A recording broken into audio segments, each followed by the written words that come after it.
राधे राधे दोस्तों। व्यक्ति को अपनी मृत्यु के कर्मों के आधार पर स्वर्ग और नरक की प्राप्ति होती है।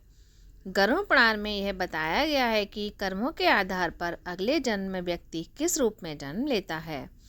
गीता में कहा गया है कि आत्मा अजर अमर है। जैसे व्यक्ति अपने कपड़ों को बदलता है, आत्मा भी उसी प्रकार शरीर बदलती है।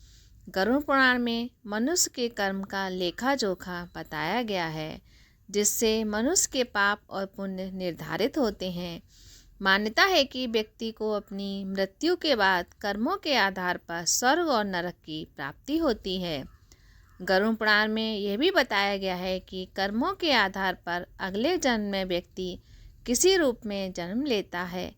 वह किस रूप में जन्म लेता है, यह उसके शोषण करने और उसके जन्म में कैसे वो जी रहा है, इस तरह से उसको अपने जन्म के अनुरूप ही उसको अगला जन्म मिलता है।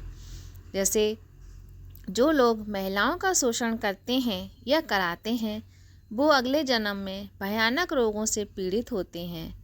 वहीं अप्राकृतिक रूप से संबंध बनाने वाला अगले जन्म में नपुंसक गुरु पत्नी के साथ दुराचार करने वाला कुष्ठ रोगी होता है।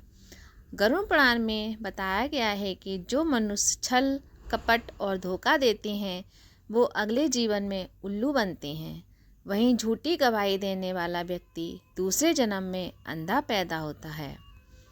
गरुड़ पुराण के अनुसार जो व्यक्ति हिंसा करके परिवार का पालन पोषण करते हैं, जैसे लूटपाट, जानवरों को सताना या शिकार करते हैं, अगले जन्म में वो किसी भी कसाई के हत्थे चढ़ने वाला बकरा बनते हैं।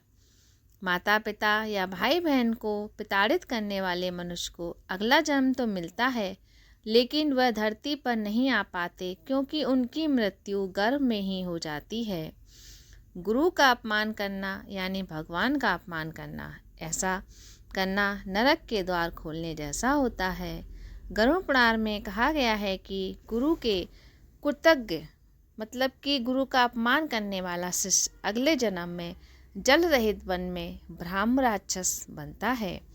यदि कोई पुरुष महिलाओं वाला आचरण करता है, स्वभाव में महिलाओं वाली आदतें ले लेता है, तो ऐसे पुरुषों को अगले जन्म में स्त्री का रूप मिलता है।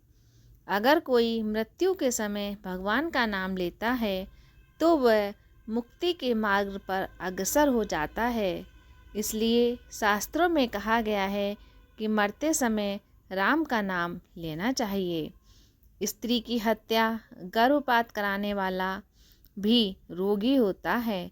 गाय की हत्या करने वाला मूर्ख और कुबड़ा होता है। ये दोनों नरकों की यातनाएं भोगने के बाद अगले जन्म चांडाल योनि में ही पैदा होता है।